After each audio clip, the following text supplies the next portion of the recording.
Hi. Yeah, you do.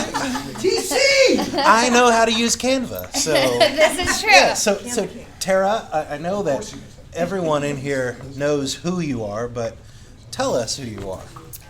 Well, my name's Tara. I am a preschool teacher turned nightclub manager. It was actually the same thing. They were just big kids. You gave them a bunch of rules and guidelines, and you put them in timeout when they acted out. So I managed high-end nightclubs and restaurants on Las Olas in Fort Lauderdale for about 10 years. And I wasn't sure what I was going to do. However, my mom always taught me it's not what you know, it's who you know. So I knew that the place that I was working at was a place that I could grow my database and build a black book. And I could figure it out eventually. And I did. And I would do all the events there too and throw the best parties. And one day this developer walked in, and Mauricio and Chunsky, who owns the agency, who sold the Playboy Mansion, and he said, "Why aren't you in real estate?" And I said, "I don't want to do that. My mom does." So wait, that. Mauricio? Yeah, he's the reason why I'm in real estate. That's like Kyle's husband, yeah, right? Kyle's husband on Beverly Housewives. I should not have admitted that out loud that I know that. No, you shouldn't have. So my mom has been in the business now. How long, Mom? Where is she? Mama Dukes? How long? 39. 39 years. And if you don't know, she's our former vice mayor and city commissioner of the city as well. And so my uncle has been her partner for 30 years, her brother, and I saw the ups and downs in this business, and I was like, hell no. So I never wanted to. And Mauricio asked me, and he said, "Why aren't you in real estate?" And I said, "I don't want to do it. My mom does that." And I remember being 26 years old and looking in the mirror and saying, "Did you just tell Mauricio you don't want to do something because your mom does it? Like, how old are you?" So I had that real conversation, and next thing I know, 2 days later, I end up in a woman's penthouse interviewing for a development job. A developer was building a condo project on Fort Lauderdale Beach for $90 million, and I interviewed against 10 other brokers and real estate agents, and I landed a $90 million project selling condos between $2 and $10 million. I didn't even have a real estate license yet. Wow. So I took the week paid vacation, took the week real estate school, and jumped all in. Oh my gosh. So this was how many days after you looked in the mirror after Mauricio? The next day, I called a friend of mine and I said, "What do you think about me?" I didn't call my family. I called a friend. I said, "What do you think about me getting into real estate?" She said, "You will crush it." And then next thing I know, I'm in her mom's penthouse 48 hours later. She turned my name into developer on Monday, and I interviewed 4 days later after that. Wow. So that question that Mauricio asked you really caused you to reflect and think. Yeah, absolutely. Yeah. So what is it that you attribute your success to? I would say having a business based on love, appreciation, and generosity. Okay. I think that we overcomplicate this business a lot, and we get a lot in our own heads. And if we just sincerely just always come from contribution and help enough people get what they want, the business comes. Yeah. So how do you do that intentionally? Well, it starts with your daily routine, which starts with your morning routine. It's getting putting yourself out of your comfort zone, and then also I believe that it's getting used to doing the same mundane, boring things day in and day out, and being a high I. It's frustrating because I'll go through those cycles where I don't want to do that again. Like, I don't want to do the same morning thing every single morning. Like, I want to switch it up. I want to, like, there's a squirrel. Oh, look, I can do that over here. Yeah. Maybe I should do a little bit of this. And then what happens is I end up doing nothing. And I have the tendency to not finish projects because of that habit. So it's the discipline and the coaching. I've always had a coach. I have 3 coaches right now, and for different areas of my life. Yep. And I think it's the coaching and the accountability, which I've always said, it's funny because I'm coming from a career that was salary, where I would get paid for people to tell me what to do, and now I work for myself and I pay people to tell me what to do. It's ironic. It's not just that you pay them to tell you what to do, you pay them to show you where your blind spots are. Yes, better way to put it. Yeah. So you mentioned, kind of when you go away from the process that leads to the outcomes that you want, you kind of have to fall in love with that process and do it even when you don't feel like doing it, right? Yes. That routine. In those moments where you don't feel like doing it, how do you bring yourself back to take the action even when you're not feeling like it?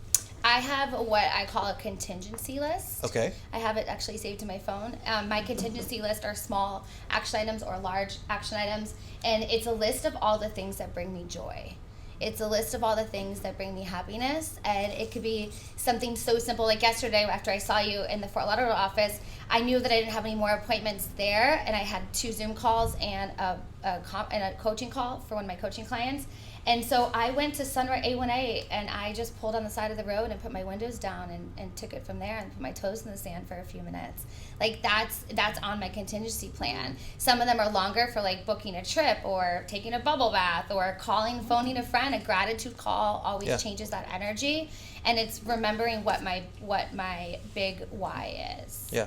And you shared with me over the weekend, you're willing to be a little bit uncomfortable, Yep. and an opportunity came to you that you'd never done before. So tell me about that. So there were 2 opportunities this past weekend. I got invited to go to with a bunch of CEOs of cannabis companies, which was hilarious. I fly and go do a yoga and meditation retreat for 3 days in an off-skirt island in the Bahamas. And I've never done yoga in my life before, and I went with a bunch of yoga elites, and then I thought, like, that makes me really uncomfortable. And then I had to say, and I always like to go back and say, what is the true fear here? The fear was looking dumb in front of all these rich yoga elites. Yeah. And I said, okay, so wait a minute. If somebody were to ask me, Tara, where did you learn how to do yoga or meditate? I can say, well, I took a private jet to a private island in the Bahamas and with pink sand, and I figured it, and I did it there. That's where I started. And I was like, you're going to regret that. And then I got the opportunity to, thanks to you as well, which I said I would meditate on it, even though I knew what my answer was, which was the opportunity to step up my leadership skills. And I told Dusty that Who is Dusty? Dusty is the president of Bold. I don't know what you call it. And I told him, I think I know what my answer is. However, I like to give it 24 hours before I say yes, because I have a tendency to say yes and then not be all in. So I gave it 24 hours, and then I landed on the beach in the Pink Sands, Bahamas, and I said, Dusty, I am here to meditate for 3 days, and I brought my Bold journal, and so I will get back to you on Tuesday. So Tuesday I called him, and I said I'm 100% in to audition as a next Bold coach.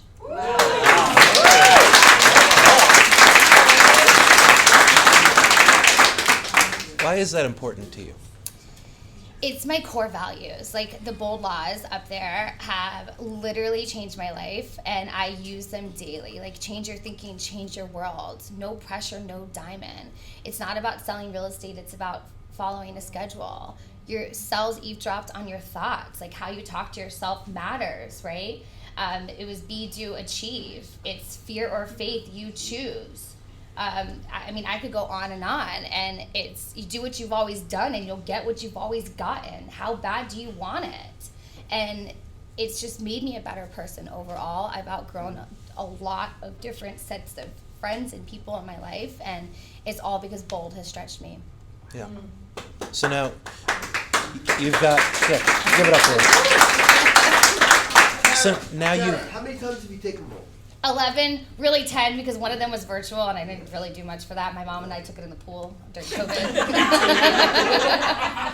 So, like, well, 11 there were a lot of interesting places people took that Bold. So graduated 10 and took 11.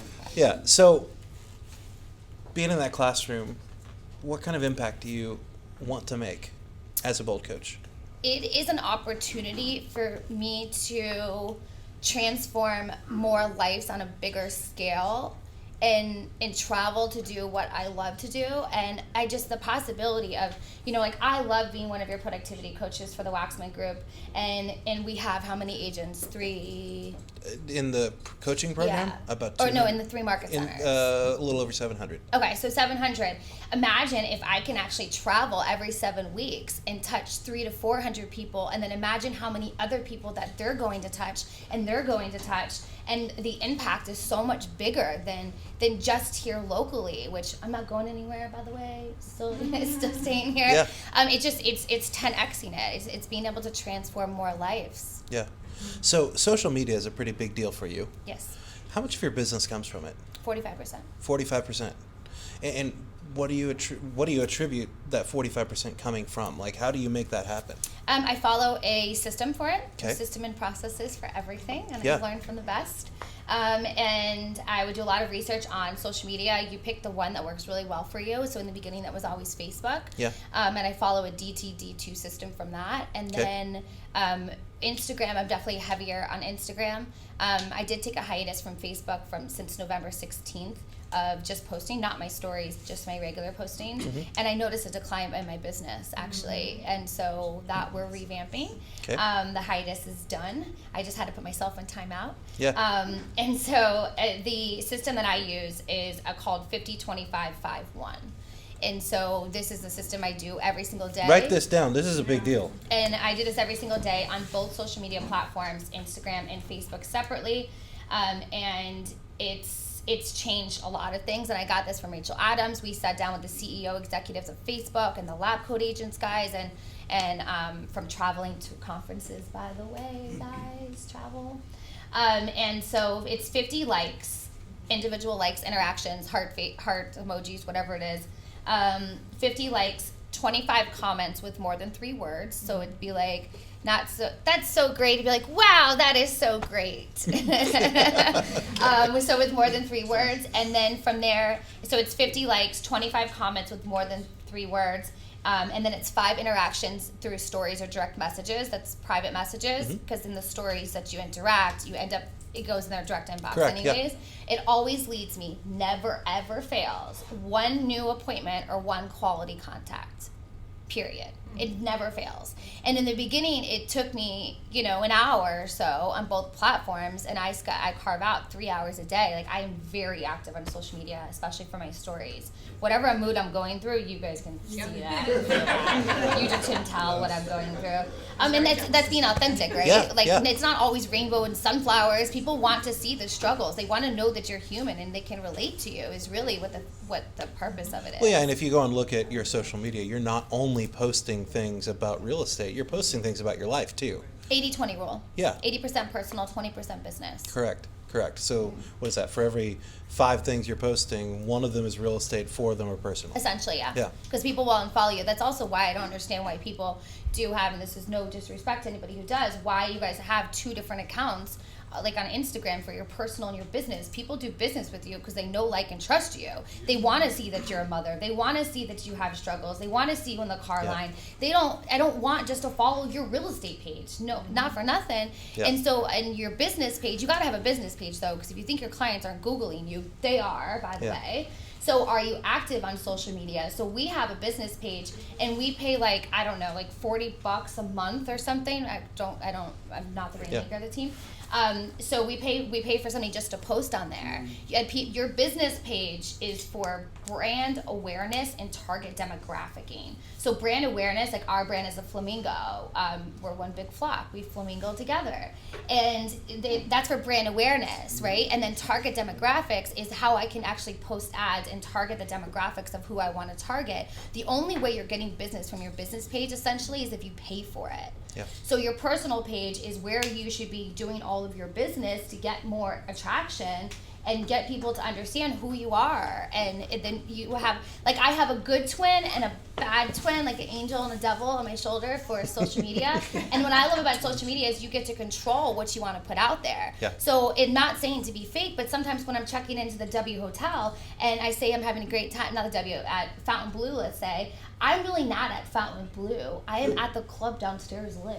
Although I chose to just put I was at Fountain Blue, right? And it's not being fake, it's just maybe whatever my demographics is, and I think that it's just important to be you, and then you get to control what other things you have. Like if your social media ever makes you feel indifferent or makes you feel jealous or insecure or, wow, I wish I would have done that. I wish I could do that. How did she do that? How did he get that listing? How did they do that? I unfollow. Mute, unfollow. Anytime my, that ego comes up, I unfollow it because we can control whatever we want to see. Correct. Whatever we put out there, we get to control that. So I love the power of social media.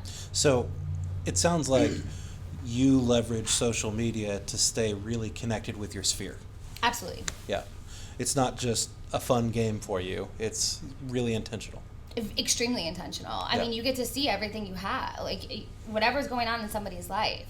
You know, I even had, for example, an agent the other day in Texas was complaining that she didn't really know how to make poached eggs. Well, I ordered her on Amazon a poached egg maker for $20 and it's on the way.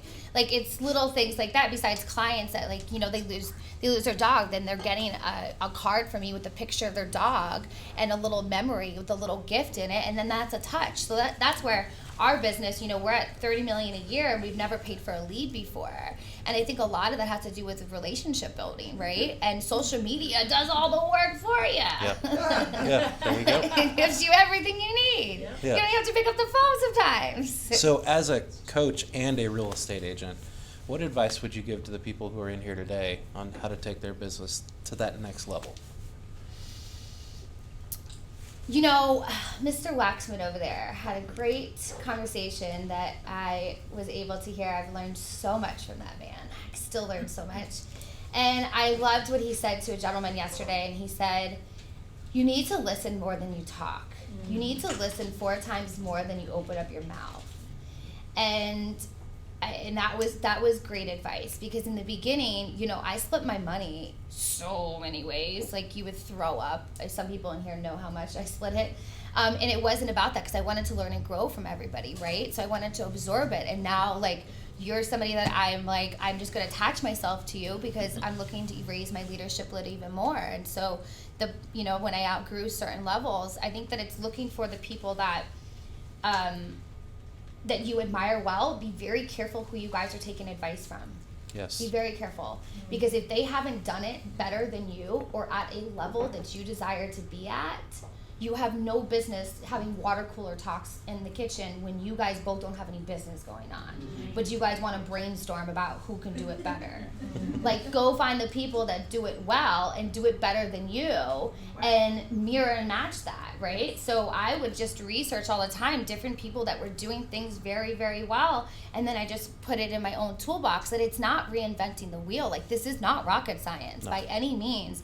Yet there's 3 things that you don't mess with in somebody's life, and that's their home, their money, and their family, right? And in our business, we mess with all 3 at the exact same time. So this business is it's sensitive, and I think that we take that for granted, because once you're not attached to the outcome, which is very hard to say, and that would be your next piece of advice. Once you're financially not attached to the outcome of the sale, my whole world changed. Yeah. And I know that that's hard when you're trying to keep your light bills on. There's no try. When you are intending to keep your light bills on or something like that, and you have mouths to feed, right? Well, guess what? I'd probably go find some things like Gary Vee's methods are great. Like, how bad do you want it? He goes and buys things and resells them goes garage sales and goes resells them. You could sell so many things on Amazon as well. There's so many different sources of business for you to figure it out, because let's be honest, your side hustles are probably hurting you to begin with. If you're not really going to jump off the cliff and build your wings on the way down, which is what I'm doing with this whole bolt thing, and that yoga thing, and the same reason how I got my license, you figure it out. But it's how bad do you want it, right? And so, not being attached to that outcome, you know, I repeat to myself often is, some will, some won't, so what? Next. And that's my 5-second funeral. We get to control how our mindset responds and how we react and what we put into our brain. So be committed, be all in, or get out. Mm-hmm. And give your referral business to us. Give it up for Tara.